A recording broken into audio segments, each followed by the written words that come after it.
વિષય મનોવિજ્ઞાનના પ્રકરણ 1થી। તો ચલો જોઈએ પ્રકરણ 1 એટલે કે મનોવિજ્ઞાન એટલે શું અને મનોવિજ્ઞાન એ એક વિજ્ઞાન તરીકે। તો આપણે મનોવિજ્ઞાનની માહિતી લેવાની છે। આ ઉપરાંત મનોવિજ્ઞાન એક વિજ્ઞાન એટલે શું એના વિશેની માહિતી લેવાની છે આ પ્રકરણમાં। તો ચલો જોઈએ, આપણે સ્ટાર્ટ કરીએ। મેં તમને શરૂઆતમાં જ મનોવિજ્ઞાનના પ્રથમ પ્રકરણમાં આ રીતે મુદ્દા આપેલા છે।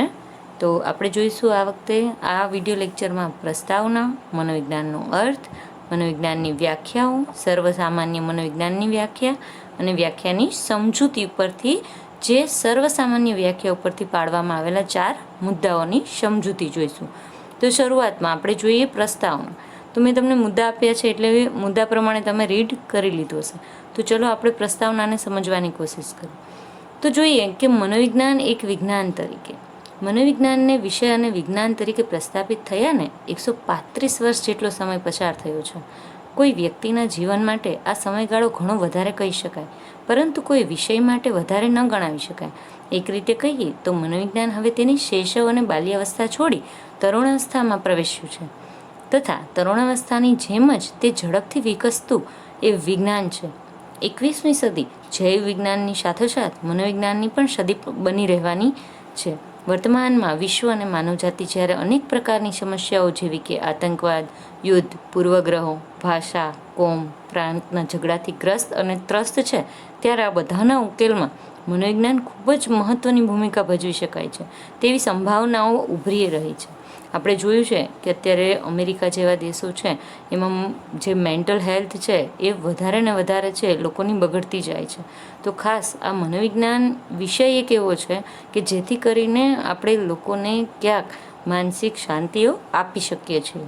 20મી સદીની શરૂઆતમાં થયેલા ઔદ્યોગિકરણને, શહેરીકરણને વેગ આપ્યો, યંત્રોની બોલબાલા વધી અને છેલ્લા વર્ષોમાં ઉદારીકરણ, ખાનગીકરણ, વૈશ્વિકરણના પરિણામે વ્યક્તિગત કક્ષાએ પણ મનોભાર, ચિંતા, સંઘર્ષ, હતાશા, વિખવાદો, ઝઘડાઓનું પ્રમાણ વધ્યું છે।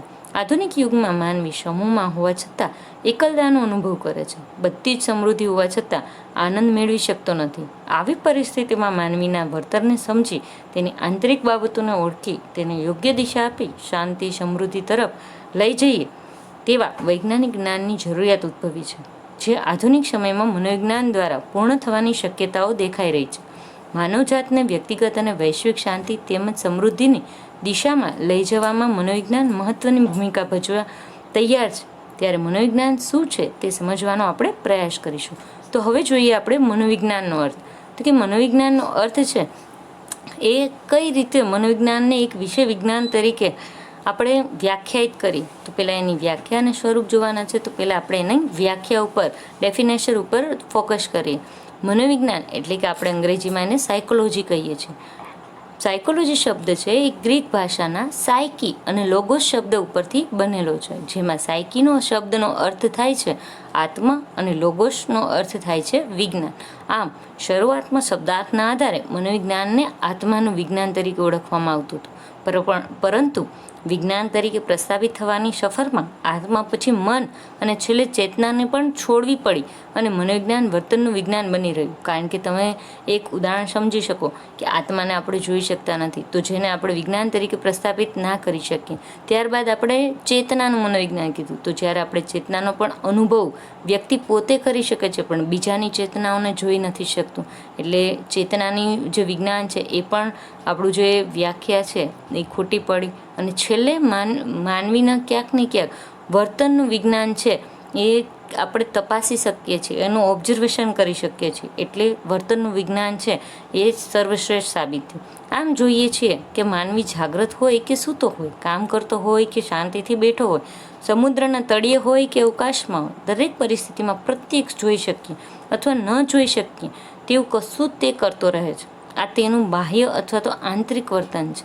મનોવિજ્ઞાન માનવીને આવા બાહ્ય, આંતરિક, શારીરિક, માનસિક વર્તનનો અભ્યાસ કરનારું વિજ્ઞાન છે। મનોવિજ્ઞાનની વ્યાખ્યા અને સમજૂતી મેળવીએ તો વર્તમાન સમયમાં મનોવિજ્ઞાનની જૂની અનેક વ્યાખ્યાઓને અંતે મનોવિજ્ઞાનની જુદી જુદી વ્યાખ્યાઓ નીચે ઘણા મનોવૈજ્ઞાનિકોએ આપી છે। તેમાંથી ખાસ સીટી મોર્ગને આપેલી વ્યાખ્યા આપણે જોઈએ મનોવિજ્ઞાન માનવી અને પ્રાણીના વર્તનનું વિજ્ઞાન છે, કારણ કે માનવી કે પ્રાણીના વર્તનનો આપણે અભ્યાસ કરી શકીએ છીએ, એટલે સિટી મોર્ગને મનોવિજ્ઞાનને માનવી અને પ્રાણીના વર્તનનું વિજ્ઞાન કીધું. ત્યારબાદ બીજી ડેફિનેશન જોઈએ આપણે હિલગાર્ડ એટકિસનની. તો હિલગાર્ડ એટકિસન એવું કહે છે કે મનોવિજ્ઞાન માનવીની તમામ માનસિક અને શારીરિક પ્રવૃત્તિઓનો વૈજ્ઞાનિક અભ્યાસ કરે છે. ક્યાંક ને ક્યાંક તમારી માનસિક પ્રવૃત્તિના આધારે જ તમારી શારીરિક વર્તનની જે પ્રવૃત્તિ છે, વૃત્તિ છે, એ થાય છે. એટલે હિલગાર્ડ એટકિસન છે એ પણ એ જ વસ્તુ કહે છે કે માનવીની તમામ માનસિક અને શારીરિક પ્રવૃત્તિઓનો છે વૈજ્ઞાનિક અભ્યાસ છે એ મનોવિજ્ઞાનને કીધું. ત્યારબાદ ત્રીજી વ્યાખ્યા આપણને કહે છે એચી ગેરેટ. તો એચી ગેરેટની વ્યાખ્યા એવું કહે છે કે મનોવિજ્ઞાન વાતાવરણના સંદર્ભમાં માનવી અને માનવેતર પ્રાણીઓના વ્યક્ત થતા વર્તનનો અભ્યાસ કરતું વિજ્ઞાન છે. અહીંયા ખાસ એણે ફોકસ મૂક્યું વાતાવરણ, કે જે વાતાવરણમાં માનવી રહે છે તે વાતાવરણમાં તે કેવું વર્તન કરે છે તેનું આપણે નિરીક્ષણ કરી અને એના જે માનવેતર પ્રાણીને ક્યાંક ને ક્યાંક એના સ્વભાવો, એના હાવભાવો જે વ્યક્ત થાય છે એ વર્તનનો અભ્યાસ છે માનવી કરે છે. જુદી જુદી પરિસ્થિતિમાં માનવીનું વર્તન છે જુદા જુદા વાતાવરણમાં બદલી શકે છે. ધારો કે તમે શાળામાં તમારું વર્તન છે એ અલગ હોય છે, ઘરે તમારું વર્તન અલગ હોય છે. તો શાળામાં તમે એક વિદ્યાર્થી તરીકેનું વર્તન કરો છો, ઘરે તમે એક સંતાન તરીકેનું વર્તન કરો છો, તમારી મિત્ર સાથે તમે શારીરિક એવી કોઈ બી કસરતો કે એવું કરો છો તો ત્યારે તમારું વર્તન છે એ અલગ હોય છે. તો આ રીતે વાતાવરણના સંદર્ભમાં માનવી અને માનવેતર પ્રાણીના વ્યક્ત થતા વર્તનનો અભ્યાસ કરતું વિજ્ઞાન એટલે મનોવિજ્ઞાન, એવું એચી ગેરેટ કહે છે. ઉપરયુક્ત વ્યાખ્યાઓના આધારે સર્વસામાન્ય વ્યાખ્યા નીચેની જે છે એ જોઈએ આપણે. તો કે સર્વસામાન્ય એક વ્યાખ્યા જે આવી કે મનોવિજ્ઞાન એ જુદા જુદા સંદર્ભમાં માનસિક પ્રક્રિયાઓ, અનુભવ અને વર્તનનો અભ્યાસ કરનારું વિજ્ઞાન છે. ક્યાંક ને ક્યાંક શું કીધું કે જુદા જુદા સંદર્ભમાં, દરેકે દરેક સંદર્ભથી જોઈએ તો જુદા જુદા સંદર્ભમાં માનસિક પ્રક્રિયાઓ, જે માનવીની અલગ અલગ માનસિક પ્રક્રિયાઓ છે, કે માનસિક પ્રક્રિયાઓ, એના અનુભવો અને એના વર્તનનો અભ્યાસ કરનારું વિજ્ઞાન છે મનોવિજ્ઞાન. કારણ કે ખાસ માનવીનું વર્તન જો અભ્યાસ કરવો હોય, માનવીનો અભ્યાસ કરવો હોય, પ્રાણીનો અભ્યાસ કરવો હોય તો એના ક્યાંક ને ક્યાંક માનસિક પ્રક્રિયાનો, એના અનુભવનો અભ્યાસ કરવો જરૂરી છે. એમની સાથે રહ્યા વગર આપણને એમનો અનુભવ છે એ થશે નહીં. એટલે કે માનવીના અનુભવના આધારે જ એના વર્તનનો આપણે અભ્યાસ કરી શકીશું અને બાકીની બધી જ માહિતી છે ત્યારે જ આપણે મેળવી શકીશું. તો આ જે સર્વસામાન્ય વ્યાખ્યા છે એના આધારે આપણે હવે જોઈએ મનોવિજ્ઞાન છે એના જે સર્વસામાન્ય વ્યાખ્યા ઉપરથી સમાવિષ્ટ થતા 4 મુદ્દા. તો પહેલી આપણે જોઈએ કે માનસિક પ્રક્રિયાઓ, બીજું જોયું આપણે અનુભવ, ત્રીજું જોયું આપણે વર્તન અને ચોથું છે વિજ્ઞાન. તો આ 4 શબ્દોને આપણે સમજવાની કોશિશ કરીએ. તો માનવીની માનસિક પ્રક્રિયા એટલે શું? માનસિક પ્રક્રિયા એ અનુભવ કરનાર વ્યક્તિના અનુભવની આંતરિક બાબત છે, જેને આપણે સભાન અવસ્થા, જાગ્રત અવસ્થા અથવા તો માનસિક પ્રક્રિયા તરીકે ઓળખી શકીએ છીએ. આપણે જ્યારે કોઈ પણ બાબતે વિચારી રહ્યા હોઈએ કે સમસ્યા ઉકેલનો પ્રયત્ન કરી રહ્યા હોઈએ ત્યારે આપણા મગજમાં અનેક પ્રક્રિયાઓ ચાલતી હોય છે, જેને જુદી જુદી અનેક રીતો દ્વારા નોંધી શકાય. જોકે આ મગજની પ્રક્રિયા કે હલનચલનો અને માનસિક પ્રક્રિયા એક જ છે એમ ન કહી શકાય, પરંતુ તે બંને એકબીજા પર આધારિત છે, પરાવલંબી છે. માનસિક પ્રક્રિયા અને ચેતાકોષીય પ્રક્રિયા સામાન્ય રીતે એકબીજાને અસર કરે છે, પરંતુ બંને એક જ સરખી નથી. મનનું શરીરમાં કોઈ ચોક્કસ સ્થાન, સ્વરૂપ કે આકાર નથી. મન આપણા વાતાવરણ સાથે અનુભવો અને આંતરિક ક્રિયાઓમાંથી ઉદ્ભવતી માનસિક પ્રક્રિયાનું પરિણામ છે. મગજની પ્રક્રિયાઓ મનની ક્રિયાઓ સમજવા માટે મહત્ત્વની કડીઓ પૂરી પાડે છે, પરંતુ આપણા અનુભવો અને માનસિક પ્રક્રિયાને તરફથી જાગૃતતા એટલે કે ચેતાકોષીય અને મગજથી એટલે કે મગજની પ્રક્રિયાઓ કરતાં વધારે છે. ત્યાં સુધી કે આપણે સૂઈ જઈએ છીએ ત્યારે પણ ઘણી પ્રવૃત્તિઓ ચાલુ જ રહે છે. આમ આપણી આ જે માનસિક પ્રક્રિયા છે, આપણે સ્વપ્નમાં પણ આ વસ્તુઓ છે આપણને ચાલુ જ રહીએ છે. એટલે ખાસ માનસિક પ્રક્રિયા છે આપણા અનુભવના આધારે છે એ પ્રોસેસ કરતી હોય છે, પ્રક્રિયાઓ ચાલુ જ હોય છે. ધારો કે આપણે કોઈ વિચાર આવ્યો, આપણે રસ્તામાં જઈએ છીએ તો ખાડો જોઈએ છીએ તો એને ઓળંગી જાય છે, નહીં કે આપણે ખાડામાં પડીએ. તો આપણે વિચારીને જ ચાલીએ છીએ, વિચારીને જ બધી વસ્તુઓ છે બોલીએ છીએ, કરીએ છીએ, બધું વિચારીને જ કરીએ છીએ. તો ખાસ આ પહેલી બાબત છે માનસિક પ્રક્રિયા. હવે જોઈએ આપણે માનસિક પ્રક્રિયા પછી બીજો પાર્ટ છે અનુભવ એટલે શું. તો હવે અનુભવને તો બધા જ પોતપોતાનો અનુભવ છે અલગ અલગ હશે. તમે બધા જ 10મા ધોરણની પરીક્ષાઓ પાસ કરી અને 11મા ધોરણમાં પ્રવેશ મેળવ્યો છે, તો અત્યાર સુધીનો જે અનુભવ છે એ તમારો એક બાળક તરીકે, એક વિદ્યાર્થી તરીકેનો. પણ જ્યારે તમે 11મા ધોરણમાં આવો છો ત્યારે તમારો અનુભવ છે એક મોટા વિદ્યાર્થી તરીકે થશે, કારણ કે આખી શાળામાં હાયર એટલે કે ઉચ્ચતરના જે બાળકો છે, વિદ્યાર્થીઓ છે, એ બધા મોટા કહેવાય છે. તો આ અનુભવ જે ત્યારે તમે મેળવશો, તમે 12મું પાસ કરીને જશો ત્યારે તમે કંઈક અનુભવ અલગ જ મેળવ્યો હશે, જે માધ્યમિકમાં નહીં મેળવ્યો હોય એથી પણ વધારે સારો અનુભવ તમે અહીંથી લઈને જાઓ છો. તો અનુભવ એટલે શું જોઈએ?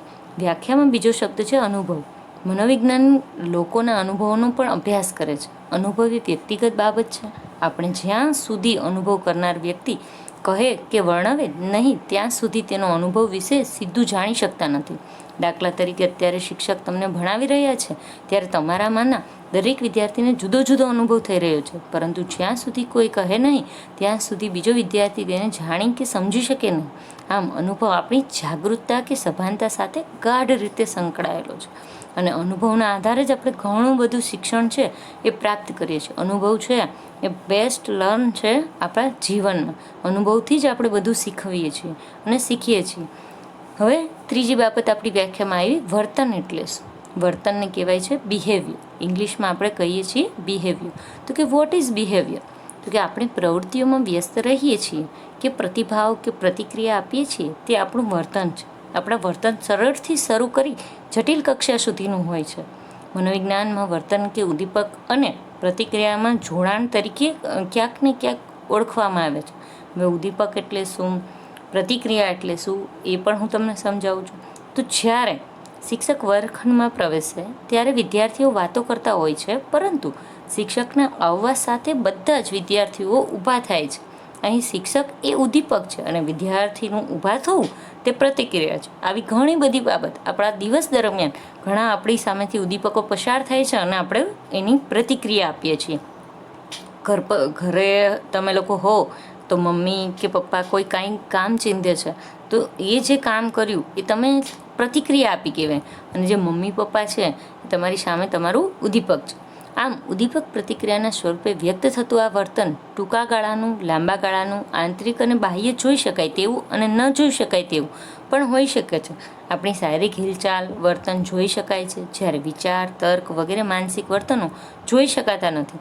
વર્તનના અનેક પ્રકારોમાં આપણે શાબ્દિક અને ચેષ્ટાત્મક એટલે કે જેમાં શબ્દનો ઉપયોગ થતો હોય તેવા અથવા તો શારીરિક હલનચલનનો જ ઉપયોગ થતો હોય તેવા પણ પ્રકાર પાડી શકીએ છીએ. જુદા જુદા વર્તનો માટે કારણો વર્તનની જેમ જ એટલે કે જેમ આંતરિક અને બાહ્ય પણ હોઈ શકે છે, તે જ પ્રમાણે ઉદ્દીપકના કારણે જન્મેલી પ્રતિક્રિયા પણ આંતરિક અથવા બાહ્ય હોઈ શકે છે, જે નરી આંખે જોઈ શકાય, ન જોઈ શકાય તેવી પણ હોઈ શકે છે. માનવી અને માનવેતર પ્રાણીઓનું આવું દરેક પ્રકારનું વર્તન છે એ મનોવિજ્ઞાનનું વિષય વસ્તુ છે.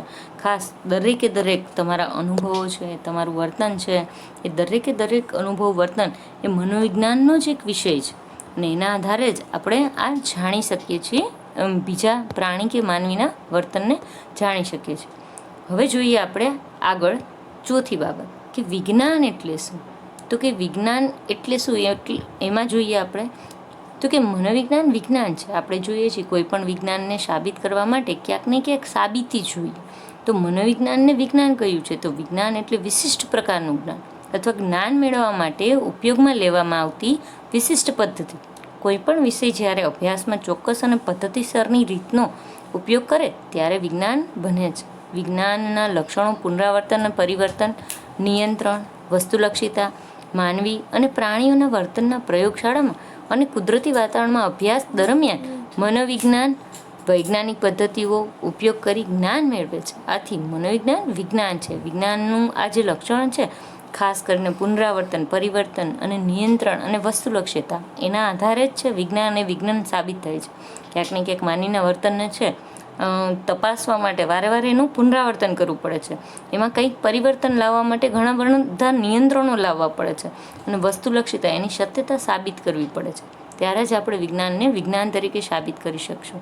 ત્યારબાદ આપણે જોયું કે વ્યક્તિના અનુભવો, વર્તન અને માનસિક પ્રક્રિયા છે એ વિશે તેના પોતાના સિવાય બીજી વ્યક્તિ સારી રીતે જાણી ન શકે. મનોવિજ્ઞાન, માનવી આ ત્રણેય બાબતો વિશે વધારે આધારભૂત માહિતી મેળવવા માટે વૈજ્ઞાનિક પદ્ધતિઓનો સહારો લે છે. આ ત્રણેય બાબતોની વસ્તુલક્ષિતા અને પ્રમાણભૂત વિશ્લેષણ કરવાનો પ્રયાસ કરે છે. તેને વ્યવસ્થિત અને ચકાસી શકાય તેવી રીતે સમજવાનો પણ વર્ણવવાનો પણ પ્રયાસ કરે છે.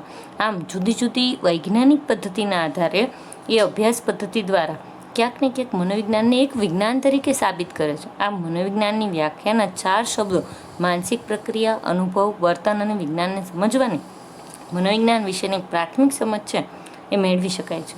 આમ આપણે અહીંયા જોયું કે મનોવિજ્ઞાન એટલે શું, મનોવિજ્ઞાનને કયા શબ્દમાં અંગ્રેજીમાં સાયકોલોજી કહેવાય છે, સાયકોલોજી શબ્દ છે કયા ભાષા ઉપરથી ઉતરી આવ્યો છે, આ બધી બાબતનું આપણે જ્ઞાન લીધું. હવે આપણે ખાસ આગળના ટોપિકમાં મનોવિજ્ઞાનનું જે સ્વરૂપ છે એની ચર્ચા કરીશું. તો અહીંયા સુધી આપણો આજનો ટોપિક છે એ પૂર્ણ કરીએ.